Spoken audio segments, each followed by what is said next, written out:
Hey guys, in this video I'm gonna go over what updates you need to do if you're using one of my builds, because of the Grim Focus changes. Both of the morphs of this ability no longer provide any weapon or spell damage, but they provide passive Major Savagery and Prophecy instead. And the Stamina morph, Relentless Focus, got buffed to only consume 4 stacks, and its cost has been reduced from 1377 to 1107. And in the case of heavy attack builds, it's also a matter of Bound Aegis and Rakat's Void Mantle getting nerfed. I'm gonna go over the strongest solo beam build, then over the bow build, the Death Knight, the Stamina Nightblade, and then the solo heavy attack build and DPS heavy attack build. So starting off with the strongest solo subclass build, the one built around beam. This build used Relentless Focus as a purely passive skill on backbar, and this is exactly the kind of behavior Zos devs wanted to punish with their changes. So we straight up won't be using it anymore. It's not worth using it on frontbar, on a beam build, because we won't be LA attacking enough. Instead, we'll replace it with Soul Burst, with the Shock, Lingering Torment, and Courage combination on it.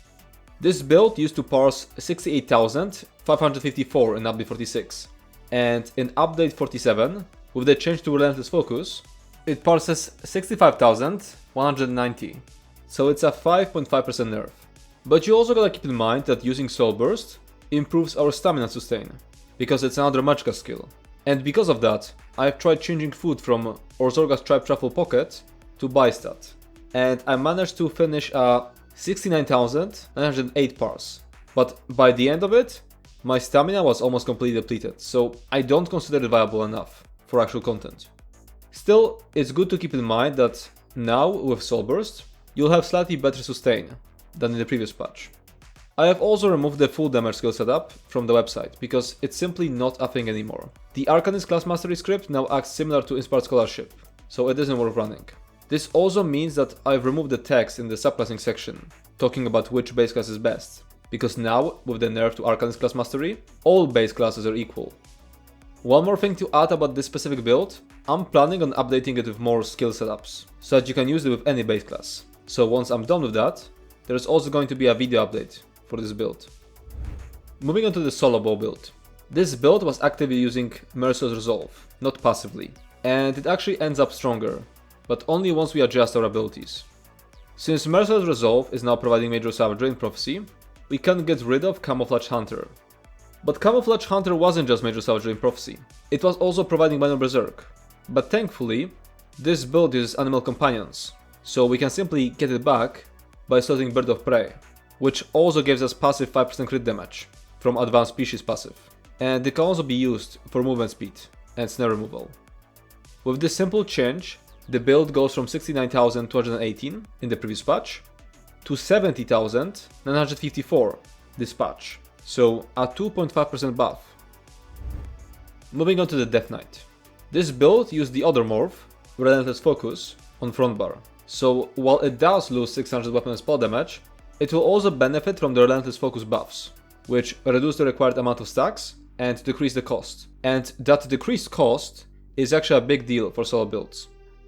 We're once again going to remove Camouflage Hunter, since we're now getting Major Savagery and Prophecy from Relentless Focus. And as for Minor Berserk, which we've been getting from Camouflage Hunter, we'll now be getting it from Smash, because we're going to change the Force script on Smash to Berserk. And in the free slot we have from unslotting Camouflage Hunter, we'll put Barb Trap, which is an extremely strong dot, which will also grant us Minor Force, which we just lost from changing Smash's script. So with these changes, and thanks to the Relentless Focus's reduced stack requirement, the DPS of this build goes up from 60,991 to 62,245, so a 2% buff. Moving on to Stamina Nightblade. It's ironic that for most of my other solo builds, the Grim Focus changes turned out to be a buff, while for Stamblade, they're actually a huge nerf. They also simultaneously changed Shadow Disguise to provide minor protection, instead of Major Savagery and Prophecy, so there's at least that. For this build, there are no changes. There is nothing you can do to get around the nerfs. You just keep the old setup, because it's still the best setup. My parts went down from 67,805 down to 64,272. So expect roughly a 5.2% nerf to your DPS. Moving on to the solo heavy attack build. This is basically the exact same situation as with the beam build. It used Relentless Focus as a passive backbar ability, so we're changing it to Soul Burst with the Shock, Lingering Torment, and Courage combination on it. to get some of that weapon damage back. I won't be getting more in depth for this build yet, because I plan to revisit it and rebuild it, so it has multiple setups, so it can be played as any base class.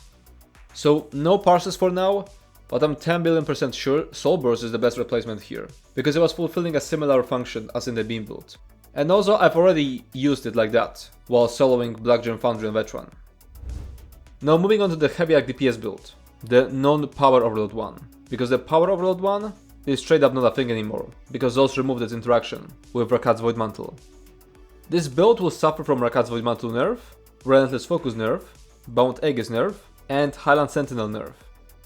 Let's start with Highland Sentinel. Highland used to be a situational set which was extremely strong in static fights, and even if you did have to move a bit, it was still the best option.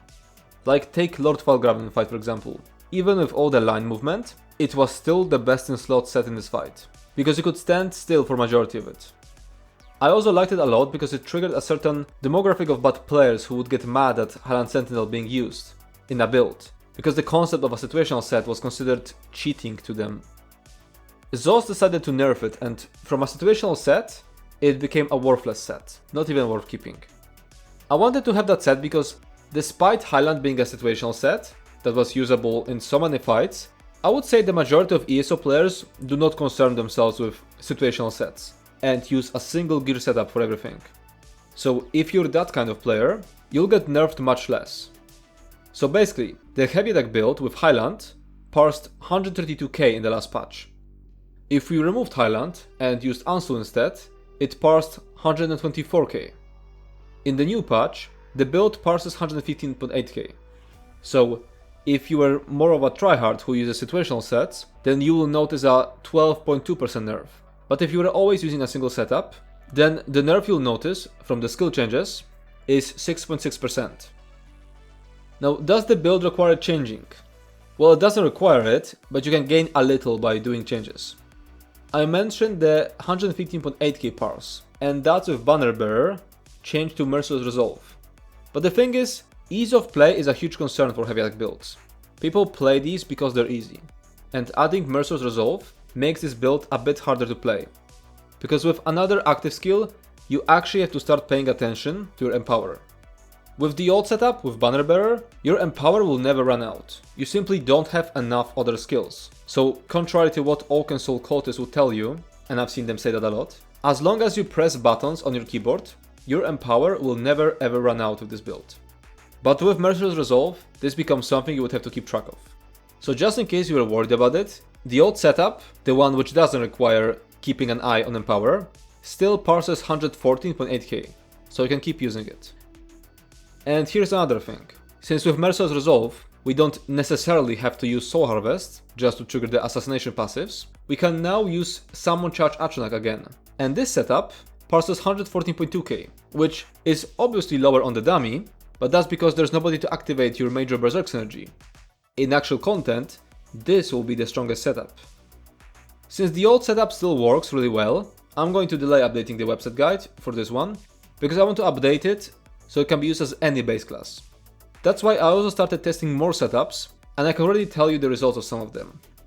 A Templar base class setup parses 105k, a dragonknight base class 108k, an arcanist 110k, and necromancer 113k. Though keep in mind, it's a dummy parse, so in actual content, necromancer can turn out to be straight up the better option, because it provides you with more penetration, and it provides crit chance in execute, which can make super hard execute phases in some boss fights faster to power through. And that's it for this video. Thanks for watching and see you next time.